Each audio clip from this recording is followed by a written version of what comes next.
Esto es la Facultad de Derecho en Radio. IUS, Canal Multimedia, presenta Societatis, conducido por Elsie Núñez Carpizo y Amparo Apolinar de Jesús, un programa del Seminario de Sociología General y Jurídica.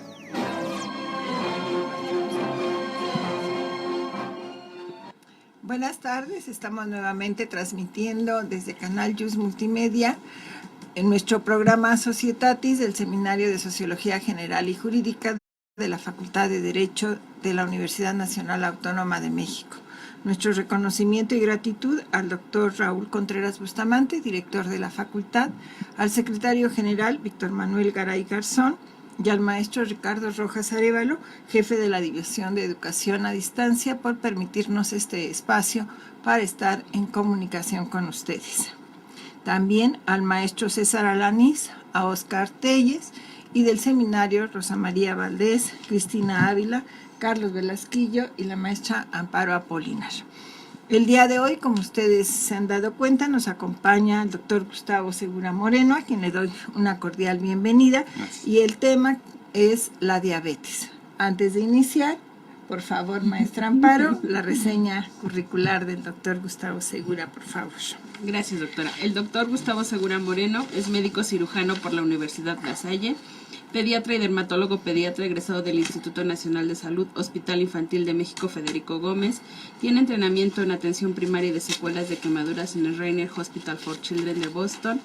Tiene formación en dermatología cosmética y tecnología aplicada en la Clínica Dermédica de la Ciudad de México y se dedica a la consulta privada en la Clínica Elite Derma y la Clínica Eugenio Su. Bienvenido, doctor.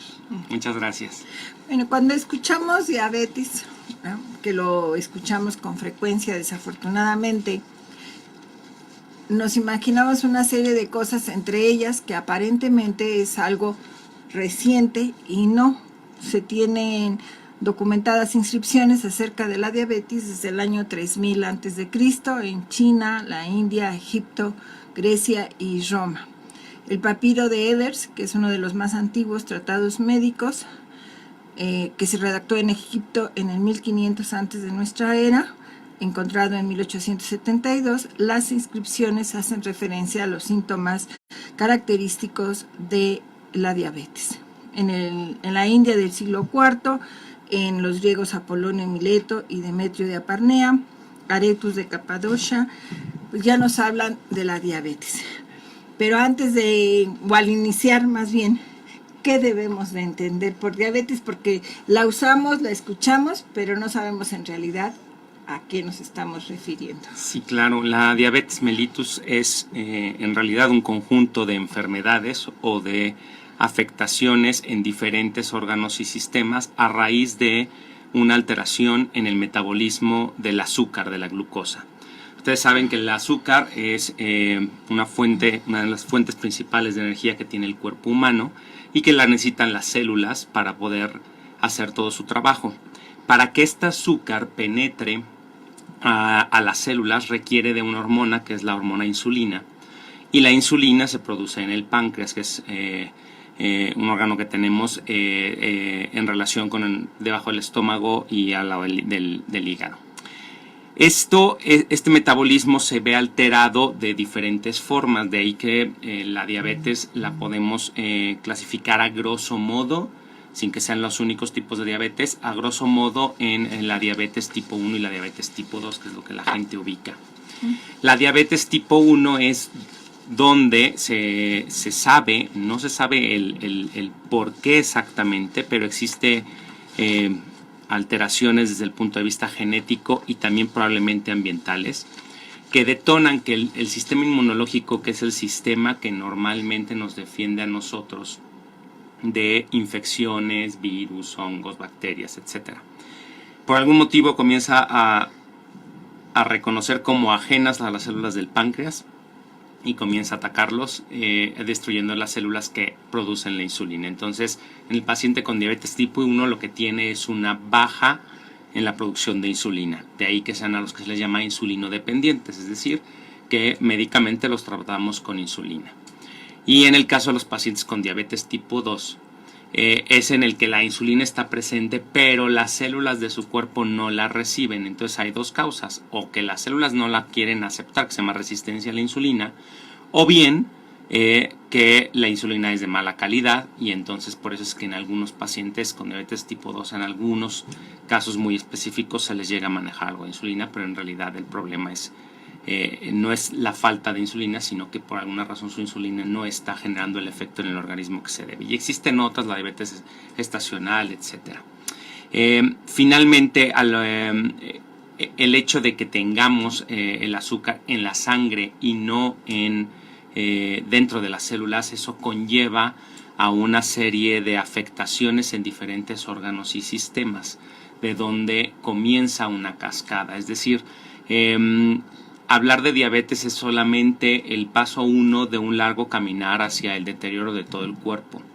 De ahí que el esfuerzo de los médicos por prevenir el desarrollo de la diabetes. Si puede haber riesgo para el desarrollo de la diabetes, el médico siempre buscará el bajar, el disminuir estos riesgos. Si tiene que ver tanto con factores propios del paciente, como pudiera ser el controlar su peso y su alimentación, como obviamente evitar condiciones que puedan detonar el cuadro como tal de diabetes, como pudiera ser cuadros de estrés o algún tipo de accidente, etc. Podremos decir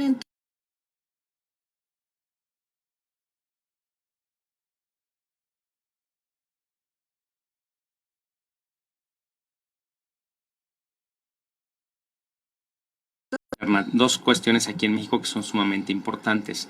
Si bien existen bastantes pacientes con diabetes tipo 1, la mayor parte son tipo 2. Esto se ve aquí en México. Sin embargo, por ejemplo, en países como Finlandia o como Suecia es al revés, tienen más pacientes tipo 1 que tipo 2. Se ha identificado algunos factores desde el punto de vista racial, que finalmente, aunque no sea herencia directa de tus padres, sí es por el grupo étnico. Entonces, todos los que no son caucásicos, es decir, los africanos, los asiáticos, los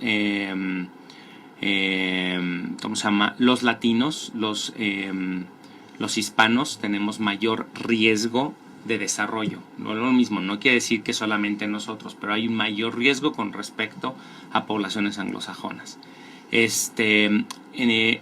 evidentemente en pacientes, en personas que tienen antecedentes de padres o de hermanos con diabetes, tienen mayor riesgo. A eso se van sumando otras eventualidades que ocurren, que pueden aparecer de nuevo, es decir, por primera vez en el caso de una familia, como puede ser el desarrollo de diabetes gestacional. Cuando la mujer se embaraza, sobra decir que hay una tormenta de hormonas ocurriendo en su cuerpo, y entre ellas están las que afectan el metabolismo de los carbohidratos, del azúcar. Entonces puede ser una mujer que durante el embarazo sufra diabetes. Sin embargo, cuando se resuelve el embarazo en el nacimiento del bebé, en ese momento se regula todo nuevamente y desaparece. Pero esto le deja un riesgo en futuros embarazos de volver a ser diabetes gestacional, o bien de desarrollo en edades más avanzadas de diabetes mellitus tipo 2. Lo mismo que a los hijos de madres con diabetes gestacional.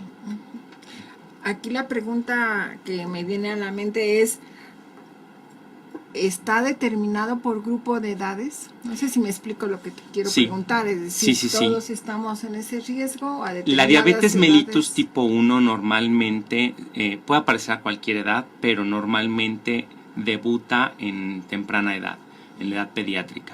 Sin embargo, la diabetes mellitus tipo 2, si bien se puede presentar en la edad pediátrica, es más frecuente en la edad adulta, y eso puede aparecer después de la segunda o tercera década de la vida.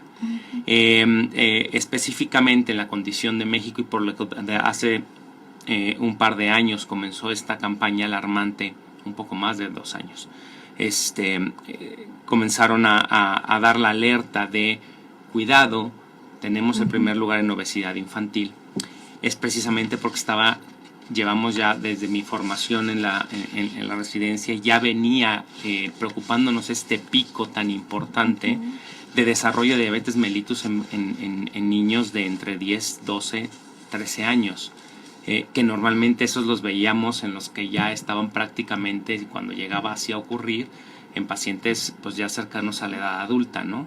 Y esto comenzaba a acercarse mucho hacia la edad pediátrica, entonces eso era un foco de atención, y de ahí que volvemos al mismo punto, los factores predisponentes, como uno de ellos es la obesidad o el sobrepeso, favorecen. Si a eso le agregamos que son la mayor parte de los que viven aquí en México son hispanos, ¿no?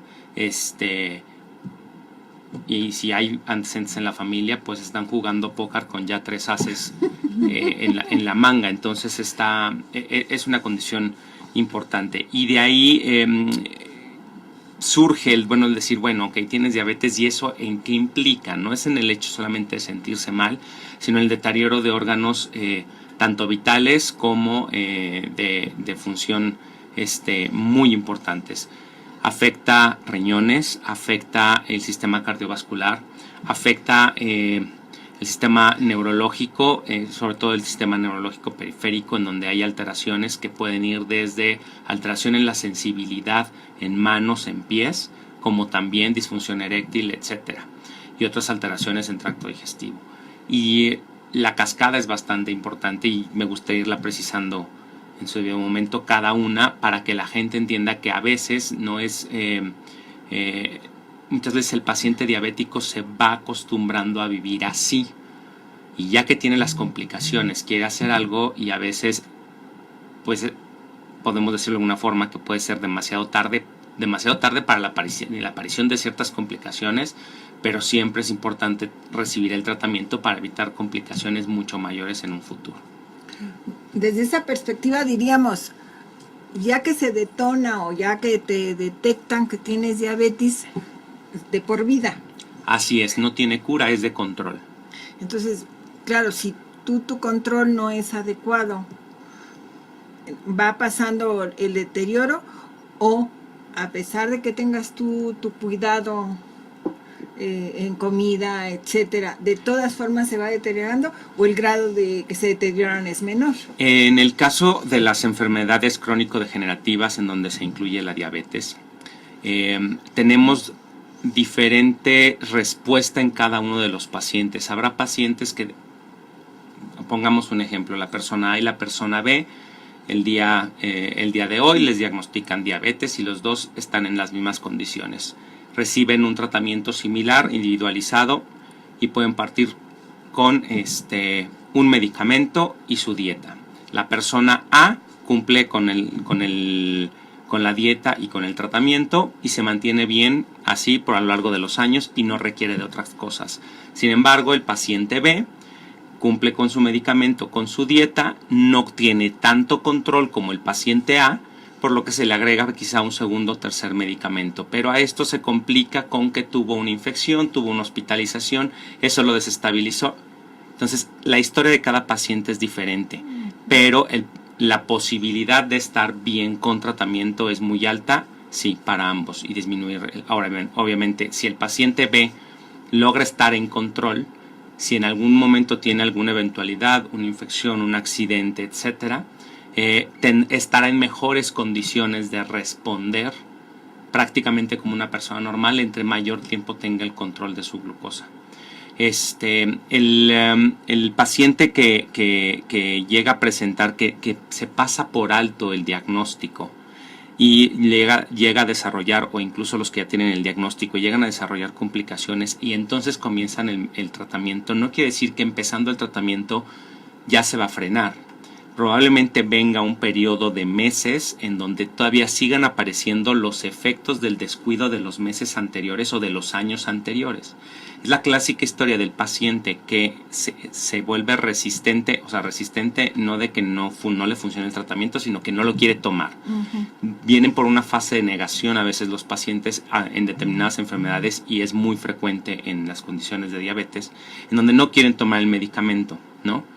Entonces, ya cuando por fin se deciden, pues voy a comenzar, ¿no?, a tomar, por ejemplo, ya me mandaron, además de mi pastilla, tengo que tomar la insulina, porque por edad, por las condiciones de su diabetes, la tiene que recibir. Entonces comienzan a tomar a aplicarse la insulina, y resulta que semanas o 1 o 2 meses después comienzan a tener complicaciones renales o tienen complicaciones ya de la vista.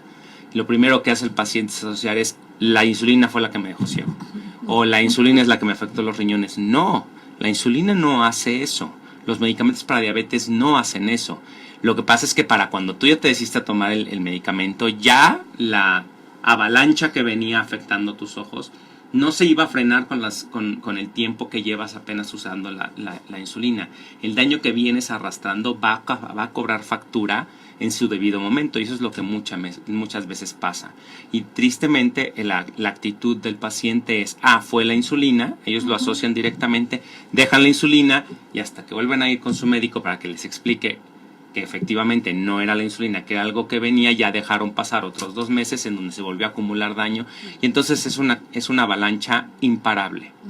Desafortunadamente muchos de los efectos negativos de la insulina en nuestro cuerpo son irreversibles, como es por ejemplo en el caso de la retinopatía diabética. La retinopatía diabética es la afectación de la retina, que es la estructura del ojo con la que nosotros realmente vemos, donde se perciben las señales lumínicas y se transducen a través del nervio óptico hacia el cerebro para su interpretación.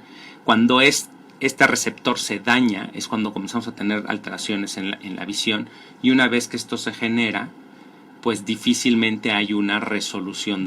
Puede haber mejoría, puede haber estabilidad, pero recuperación al 100% de la agudeza visual ya no. Esto conlleva a que el paciente en casa tenga menor actividad porque no ve. Tiene menor actividad, y entonces ¿qué ocurre? Comienza a ganar peso porque deja de tener actividad física, pero sigue comiendo igual. O sea, ¿de acuerdo? ¿No? O comienza a sufrir accidentes que no tendría por la falta de visión.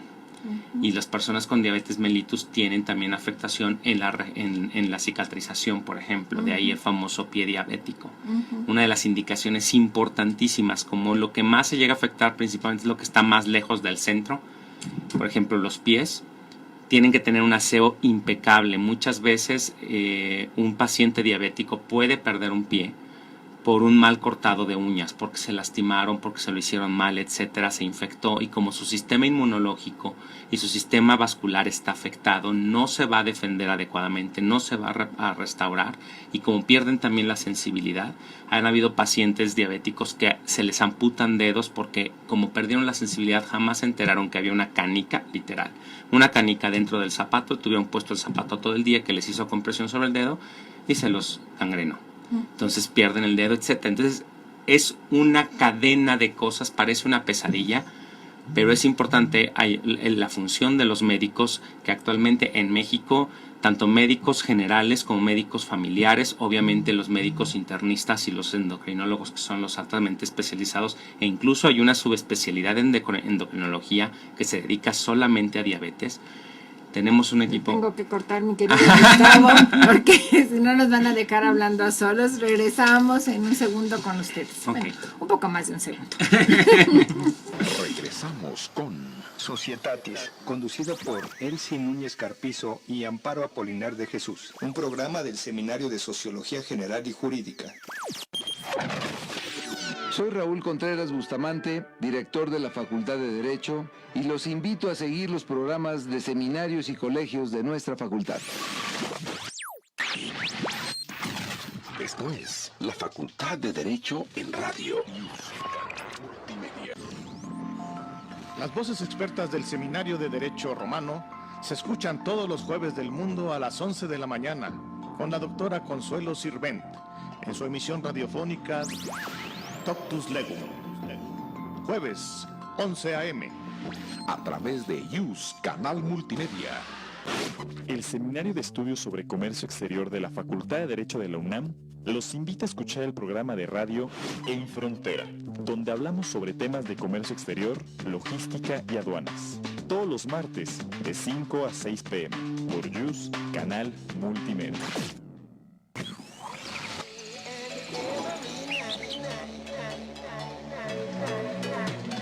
Todos estamos obligados a preservar nuestro entorno. Por supuesto que tú también. No te hagas. Hagamos al planeta genial otra vez, por un derecho ambiental eficaz. Con Aquilino Vázquez García, como cada jueves a las 12 horas. En YUS Canal Multimedia. Soy Eduardo Ferrer MacGregor, investigador del Instituto de Investigaciones Jurídicas de la UNAM y presidente de la Corte Interamericana de Derechos Humanos. Los invito a seguir escuchando YUS Canal Multimedia. Visita nuestra página de internet y sigue la transmisión de todos nuestros programas en www.derecho.unam.mx. Continuamos con Societatis, conducido por Elsie Núñez Carpizo y Amparo Apolinar de Jesús, un programa del Seminario de Sociología General y Jurídica. Regresamos con ustedes en su programa Societatis. El día de hoy nos estamos ocupando de la diabetes. Así es que, querido Carlos, por favor, si nos das los saludos. Claro que sí, doctora, muchas gracias. Agradecemos a Jafet Ortiz, Madi Venegas, quien nos dice que es un tema muy interesante para los mexicanos. En efecto, creo que es un tema que es muy conocido y que necesitamos tratar desde el ámbito profesional. Luza, que nos dice gracias a todos y saludos gracias por la recomendación y saludos, gracias. Elizabeth Hernández, César del Moral, y tenemos dos preguntas. La primera es de Frida Rojas, a quien también le damos un saludo, y nos dice, ¿qué tipo de diabetes se considera la más peligrosa? La respuesta a esta pregunta, y no es haciendo menos ninguna, es la diabetes que no es tratada. Es decir, cualquiera de las dos diabetes pueden, de las más habituales, que son la diabetes tipo 1 y la diabetes tipo 2, cualquiera de las dos pueden costar la vida. Cualquiera de las dos.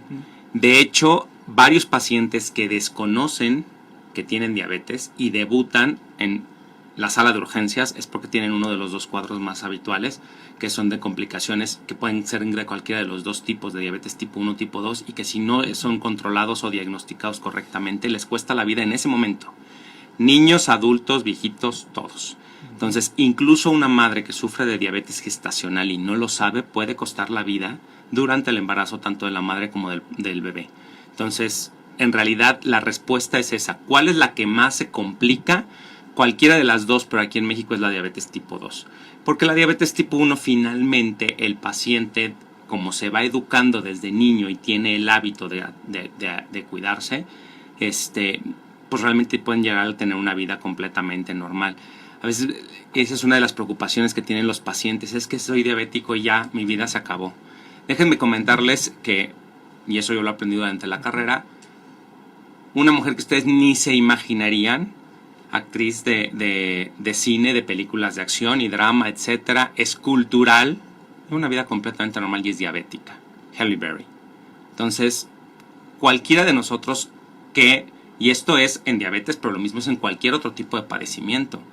Tú llevas el tratamiento que gracias a Dios y el esfuerzo de muchos hombres tenemos actualmente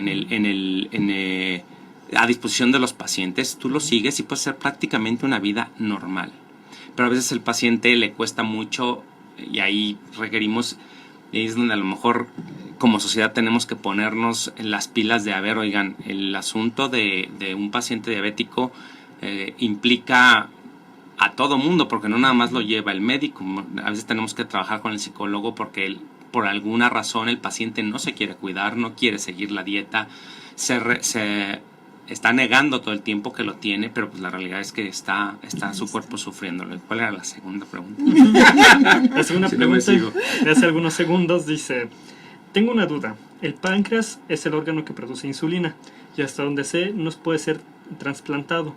Así es, no se puede trasplantar, pero hoy día ya existen, de alguna forma, páncreas artificiales, es decir, son bombas que van instilando paulatinamente la insulina, de acuerdo, la ingeniería biomédica ha avanzado muchísimo en ese aspecto y quizás sea una de las mayores promesas para los pacientes con diabetes tipo 1, que ya existe, no como tal trasplante, por supuesto que no, pero el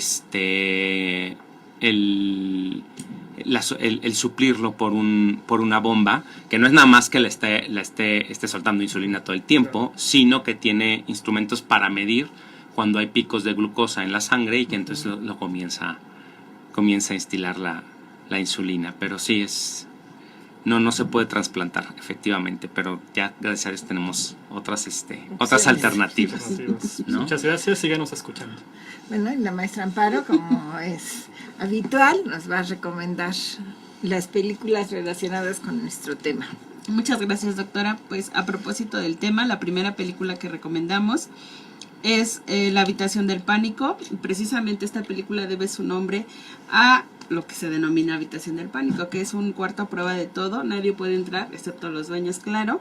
Y bueno, estos cuartos siempre han existido desde la Edad Media, pero obviamente actualmente por las condiciones sociales es un lugar que se ha hecho para protegerse de la violencia de secuestradores, terroristas, en fin.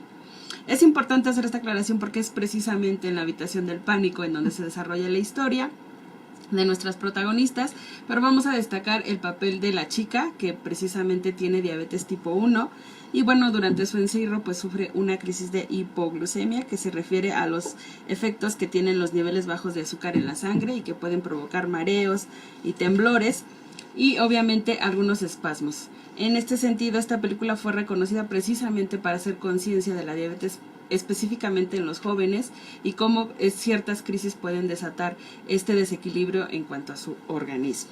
Incluso la protagonista Kristen Stewart pues colaboró con varias fundaciones que tienen que ver precisamente con la diabetes.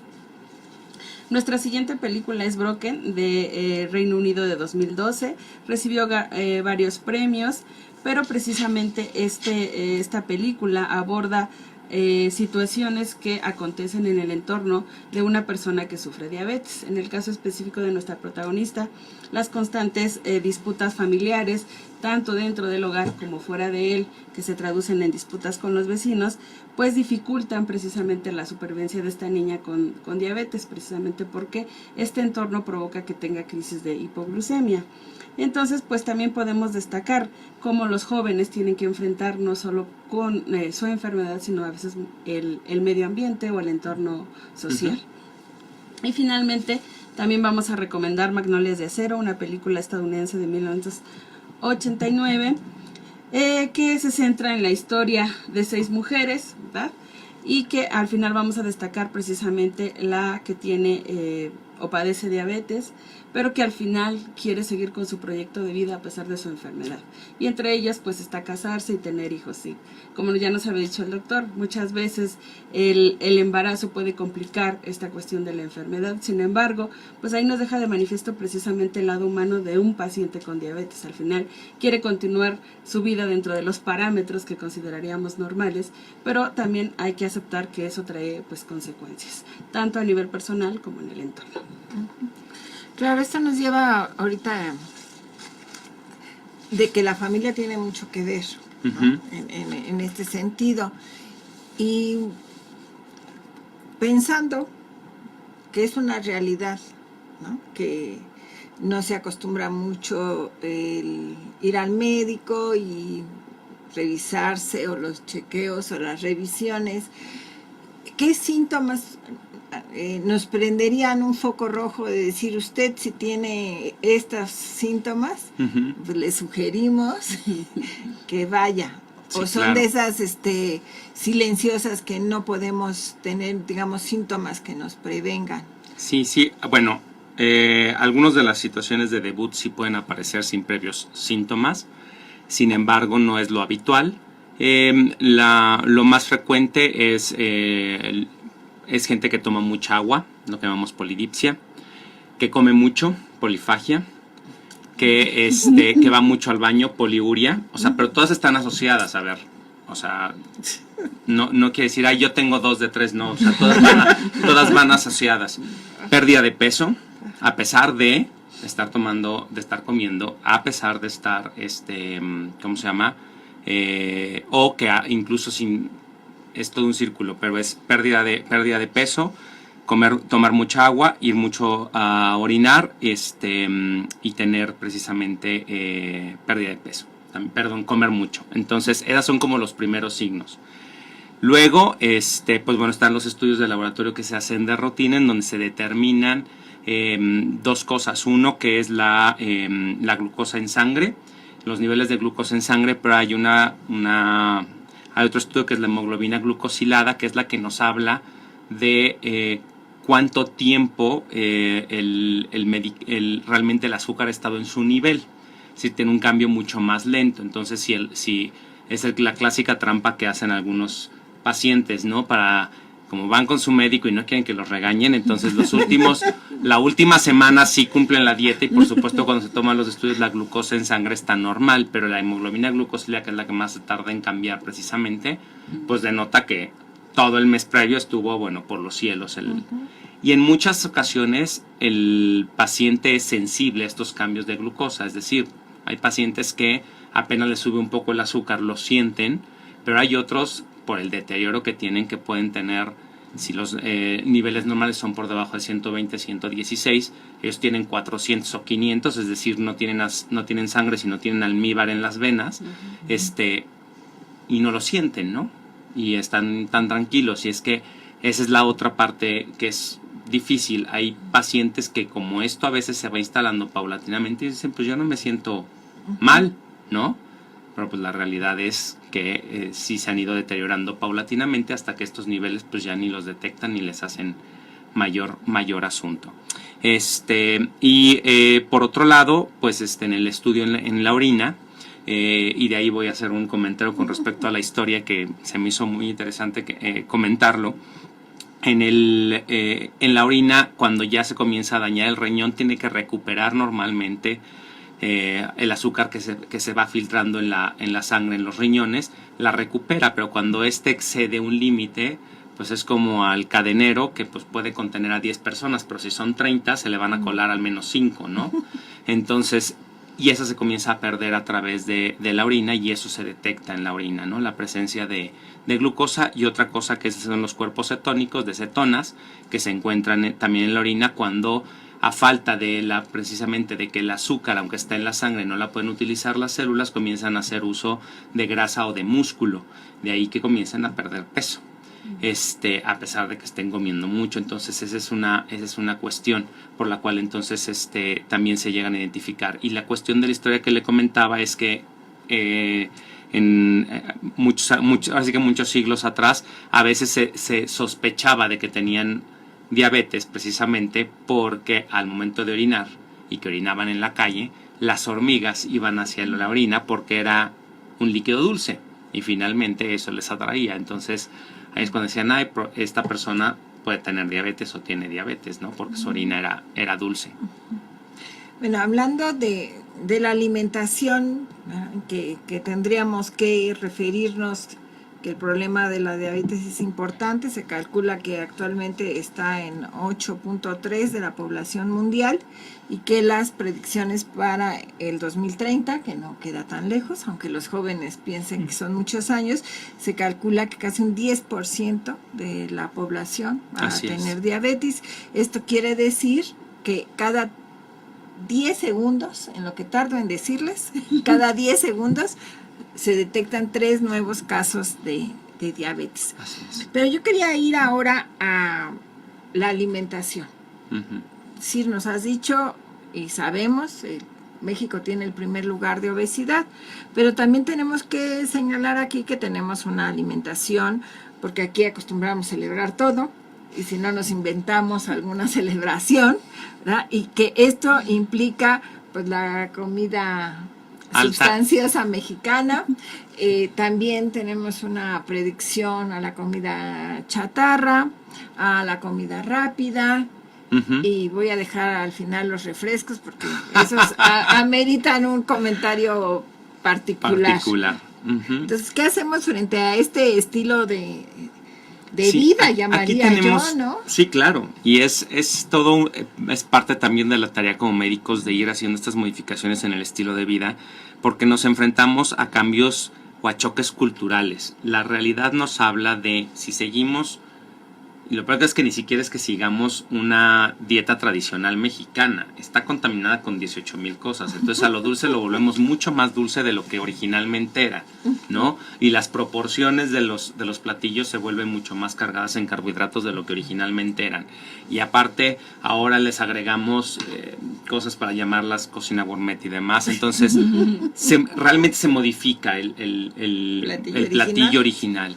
Si bien en una dieta, nuestras dietas tienen que ser balanceadas, se reconoce que la dieta habitual del mexicano, no llamémoslo los platillos tradicionales, no, porque la verdad es que el mexicano promedio come los platillos tradicionales el 15-16 de septiembre, en fiestas como ocasionales, pero no es como lo habitual. Si a esto agregamos, si de estas separamos lo que sí está incluida dentro de nuestra dieta habitual, que es la vitamina T, ¿no? Tacos, tortillas, tamales, etcétera.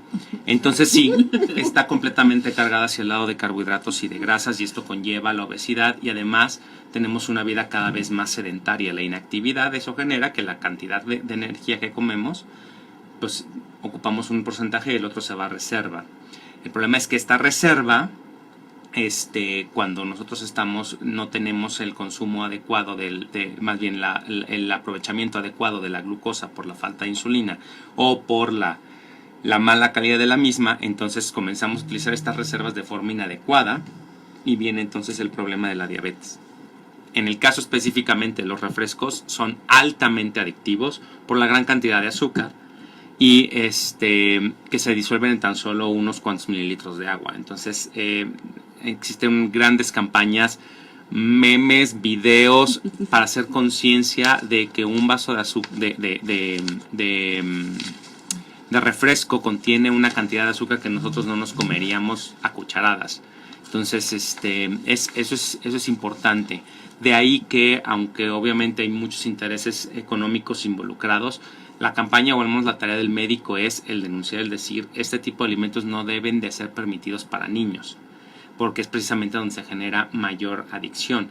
Con la llegada del azúcar, que es cuando uno está cansado, etcétera, viene fatigado, tiene un día de trabajo pesado y necesita un poquito de energía para levantarse, literalmente energía, y comes azúcar, te da el famoso rush, ¿no? O sea, de que ya te sientes otra vez con energía y vas para arriba, y entonces obviamente pues el niño se vuelve hiperactivo y tiene más ganas, y como le gustó, y sigue comiendo y comiendo y comiendo y comiendo azúcar. De ahí también que sea muy importante la vigilancia de la dieta los primeros días, los primeros años de la vida, ¿no? En donde un niño que no se le enseña a degustar las texturas y los sabores simples como los de las verduras y los vegetales, difícil, y si empiezas, lo primero que le introduces son alimentos dulces, y de que le logras hacer que se coma un plato de chícharo, pues olvídalo, o sea, nunca jamás. Entonces esto conlleva también a un hábitus en la dieta,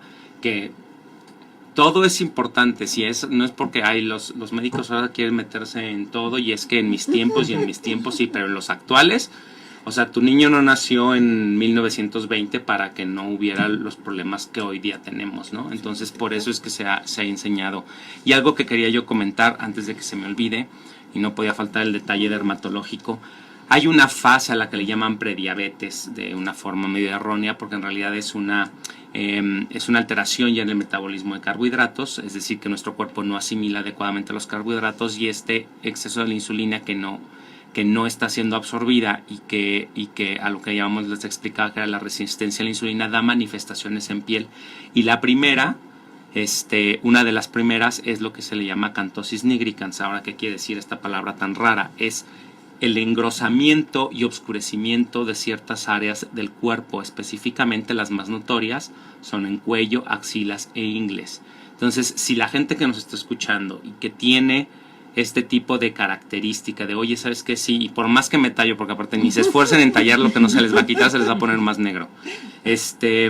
que en el cuello o en las axilas, ojo, pueden estar cursando con resistencia a la insulina, que es la antesala al desarrollo de la diabetes. Entonces, por favor, aquellas personas que lo tengan, déjense de remedios caseros, déjense de lo que vieron en un tutorial de YouTube para bajar de color esto y mejorarlo.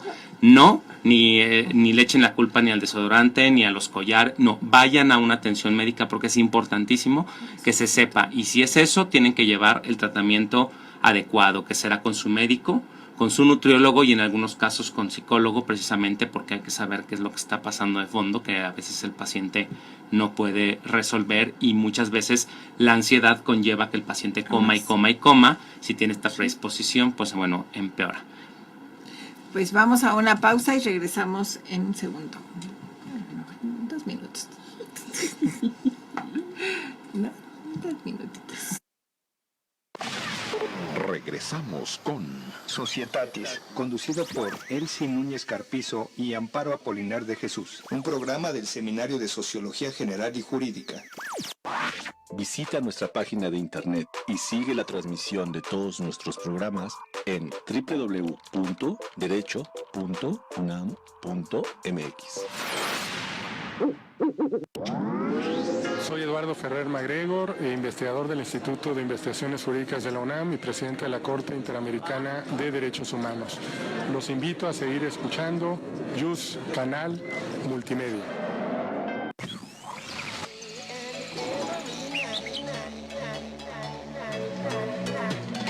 Todos estamos obligados a preservar nuestro entorno. Por supuesto que tú también. No te hagas. Hagamos al planeta genial otra vez, por un derecho ambiental eficaz. Con Aquilino Vázquez García, como cada jueves a las 12 horas. en JUS Canal Multimedia. El Seminario de Estudios sobre Comercio Exterior de la Facultad de Derecho de la UNAM los invita a escuchar el programa de radio En Frontera, donde hablamos sobre temas de comercio exterior, logística y aduanas. Todos los martes, de 5 a 6 p.m., por JUS Canal Multimedia. Las voces expertas del Seminario de Derecho Romano se escuchan todos los jueves del mundo a las 11 de la mañana con la doctora Consuelo Sirvent en su emisión radiofónica Toctus Legum. Jueves, 11 a.m. A través de JUS Canal Multimedia.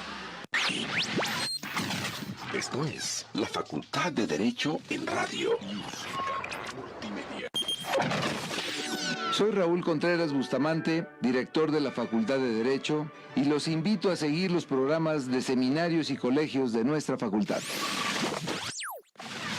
Continuamos con Societatis, conducido por Elsie Núñez Carpizo y Amparo Apolinar de Jesús, un programa del Seminario de Sociología General y Jurídica.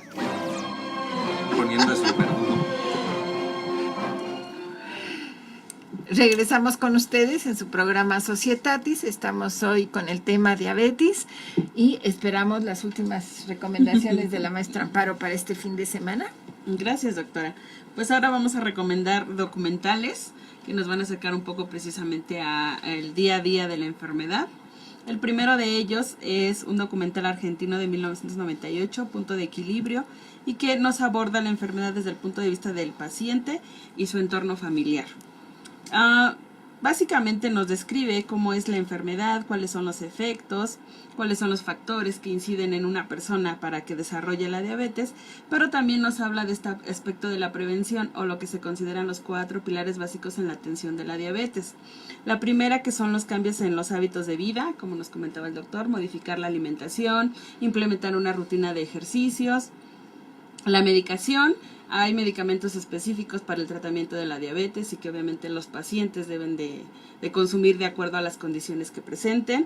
El autocontrol de la glucemia, que es el control diario de los niveles de azúcar en la sangre, que a veces es responsabilidad del paciente. Hay aparatos ya específicos con los cuales puede medir. Y la educación diabetológica, es decir, que el paciente conozca de su enfermedad y sepa convivir con ella.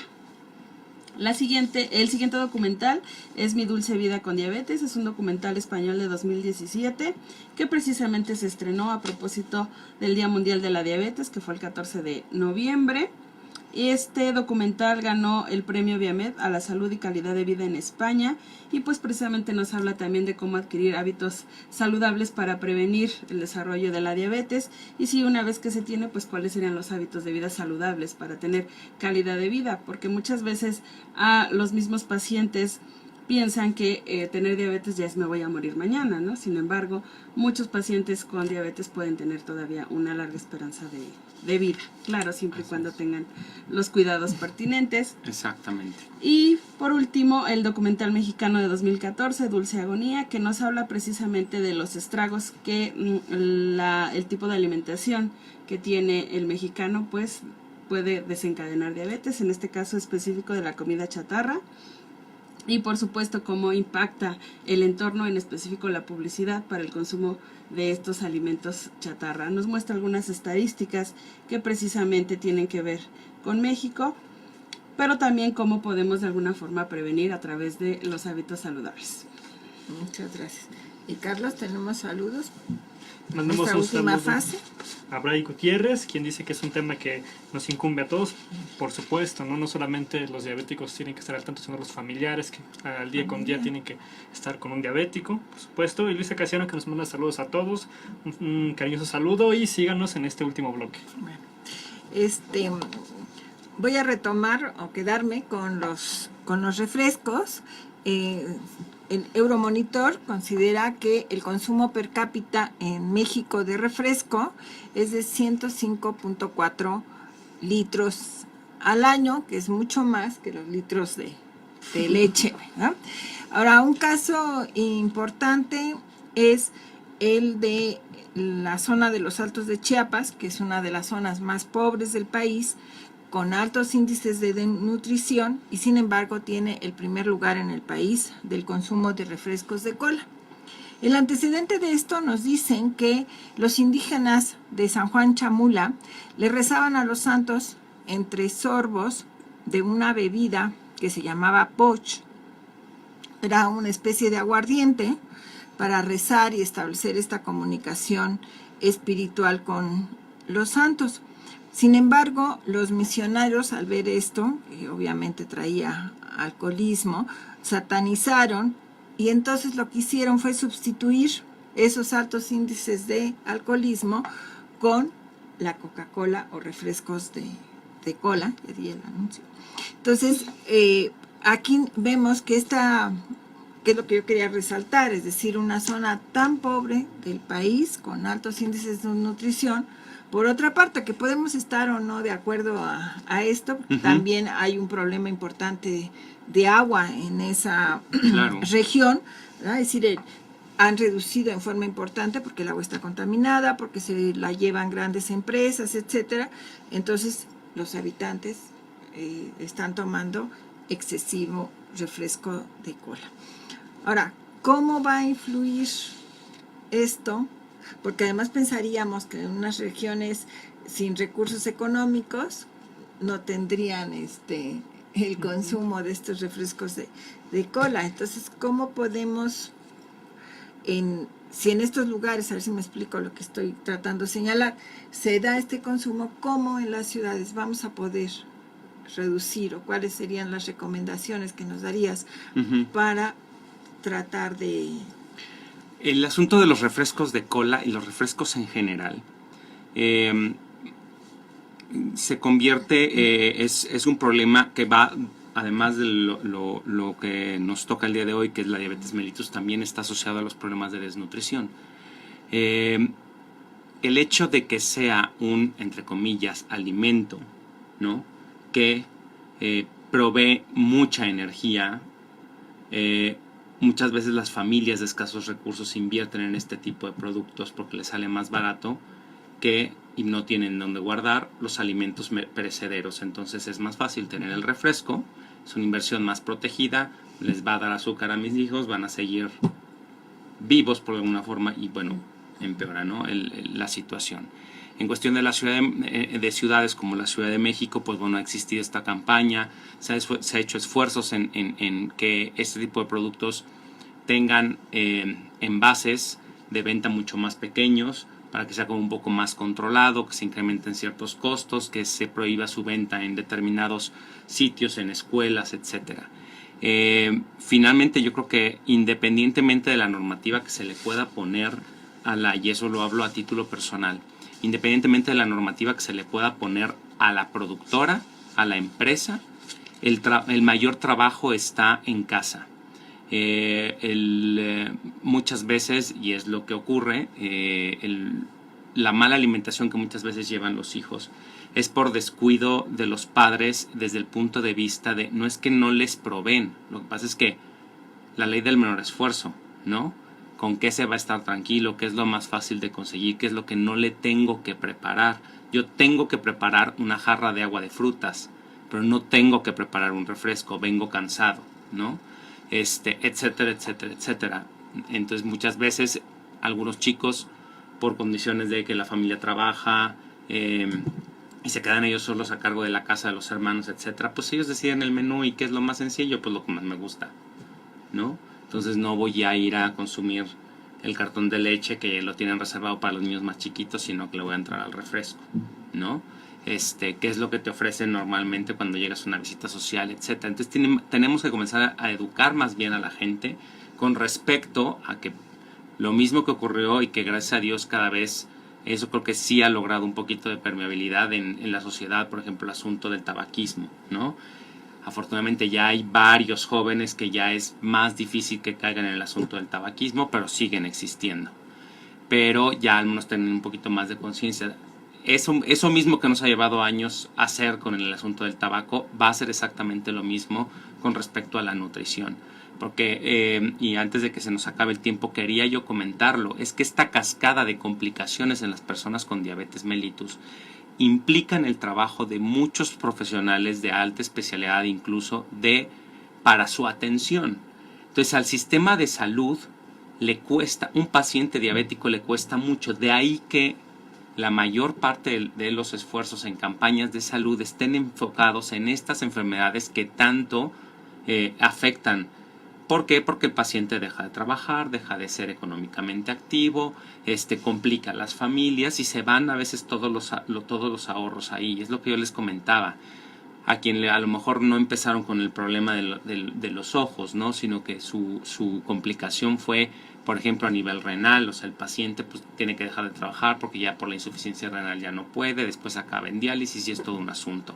O el paciente que tiene la complicación a nivel de los nervios, ¿no? Que comienzan a tener este malestar o que pierden la sensibilidad de ciertas áreas de su cuerpo y fácilmente se ulceran, se llagan, tienen el problema del pie diabético, acaban en amputación y eso obviamente los limita laboral, familiar, en pareja y todo eso conlleva gastos en el sistema de salud para la atención de ese paciente y de sus familiares. Entonces por eso es que independientemente de que tengas o no tengas un paciente, un familiar con diabetes mellitus, tiene que importarte este tema porque probablemente tu pareja en un futuro o algún familiar de tu pareja o tus mismos amigos o en tu misma empresa tienes un paciente, una persona que va a sufrir de diabetes y que si no se atiende adecuadamente va a comenzar, nos sigue costando a todos los que pagamos impuestos y va a seguir costando el deterioro de nuestra sociedad, finalmente. Claro, aquí le mandaríamos una alerta a nuestros alumnos, ¿no? Que los vemos con mucha frecuencia con sus refrescos de cola, ¿verdad? Y unos panecillos por ahí, dulces también. Entonces sí, porque, bueno, las investigaciones o los exámenes que se hacen al ingresar a los alumnos en la universidad, pues se demuestra que precisamente su alimentación, en el caso del desayuno, es casi desaparecida. Con esto lo que quiero decir es que hay un alto porcentaje de alumnos universitarios que llegan sin desayunar. Sí, claro. Y entonces a media mañana... ¿Creen que así controlan el peso? Por supuesto que no. Después de un periodo tan largo de ayuno, lo primero que le introduzcas al cuerpo va a ser directamente llevado a reservas. Y no quiero... Recuerdo mucho que de las primeras intervenciones que yo tuve aquí con ustedes hablamos de las situaciones del control de peso y los métodos maravillosos y demás para desaparecer los gorditos. Hicimos este comentario y este es el tema en el que nos tendría que quedar más claro que el asunto del peso y el contorno corporal no es una cuestión de vanidad, es una cuestión de salud. Entonces, pues bueno, con eso me gustaría cerrar. Pues tenemos que cerrar, mi querido Gustavo, porque ya nos han hecho la señal de que nos tenemos que despedir. Fue un placer estar con ustedes, que nos hayan acompañado, y estamos la próxima semana en una nueva emisión de Societatis. Buena semana para todos. News Canal Multimedia presentó Societatis, conducido por Elsie Núñez Carpizo y Amparo Apolinar de Jesús, un programa del